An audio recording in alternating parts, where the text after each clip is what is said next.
So here we are, Sunday, Labor Day weekend. It's late in the day. We got a few straggler bees coming by to get a drink of water. Anyway, what are we doing here? What we're doing here is we are readying the sawmill for the scrap pile, I think. Here's what we have. We messed with it a couple hours yesterday, Saturday. We got a couple hours into it today, Sunday. We got the idler wheel done in a feat of redneck engineering. This single bracket has the ability to adjust toe in on this plate right here. See, we got the oval holes. Right now it's cinched down because we've got tension on the webbing. This can slide in and out this way to adjust toe in. And then the way we have it set up back here is with this bolt, which we ran inside of this sleeved 1 inch and 1.25 inch square tube. The smaller stuff's 1 inch and 1.25 inch. If you tighten this long grade 5 bolt, it draws, which way? It draws this whole wheel assembly back. And it works. It tracks straight and true. This is 1 inch webbing. We're thinking we're going to use 1.25 inch. Hold on a sec, don't spin it. We're thinking we're going to use 1.25 inch blades, so we're very close to where we're going to be. This is how much room we have between the engine, which is not a problem, in my opinion. That's 3.5 fingers. Scientific measurement, 2.5 inches to the case. But all this stuff is going to be in a. It's going to be encased. I don't want any part of this blade exposed to hurt anybody except for the part there and there. That's going to be the live action part of the blade.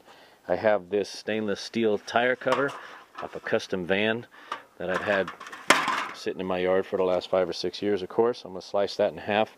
So I'm going to have a stainless steel, half of that stainless steel dome there, and then I'm going to come across and I'm going to have 2 pieces of metal with a backing plate, kind of a C-channel that's going to follow this blade to allow the blade to ride in it.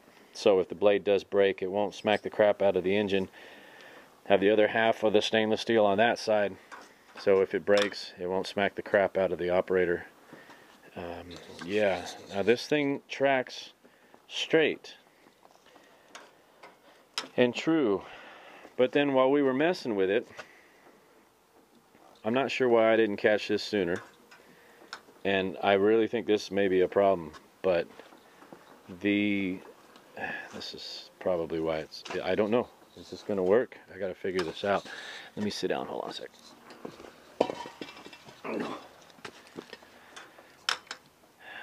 This is the rotational direction of the wheel. That. It's backwards from what I thought it would be. I don't know why I didn't catch that sooner. For some reason I thought it would rotate. So this is the power wheel. What's supposed to be the idler wheel is now going to be the wheel that's pulling the blade through the material. I don't think that's a good idea, but I don't have a choice. If this was a chain driven engine, if I wasn't so fancy and buy a shaft driven engine, although I looked for a long time for this, what I thought would be an acceptable power plant. The shaft drive just happened to be, I thought, was a pretty cool option. But when you take a shaft driven swing arm and you rotate it over like we do, you've now reversed the direction that the wheel travels. If it was a sprocket, you would just DC the chain, you'd rotate it the way we have it, and then you'd reconnect the chain and the wheel would continue to travel in its proper, or at least in the counterclockwise rotation. So you're pulling the blade and material into that drive wheel. But when you rotate the drive shaft, and I have confirmed this by taking a jumper cable and a battery, clicking it into 3rd or 4th gear, and then just jumping the starter and watching it work. And man, I don't know. Stays on the wheel though, and that's without any guide rollers.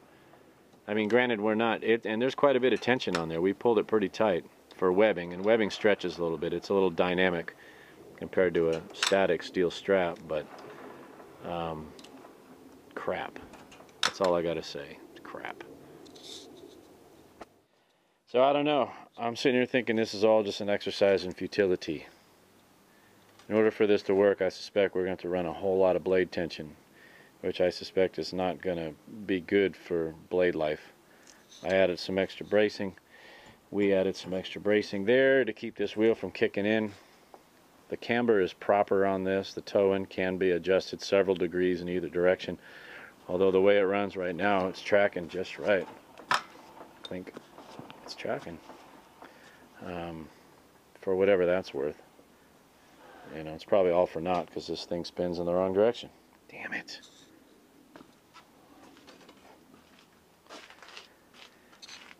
Oh man, I don't know. I'm gonna go inside and hit myself in the head with a hammer. So, see you guys later. Gotta go. Gotta run. See ya.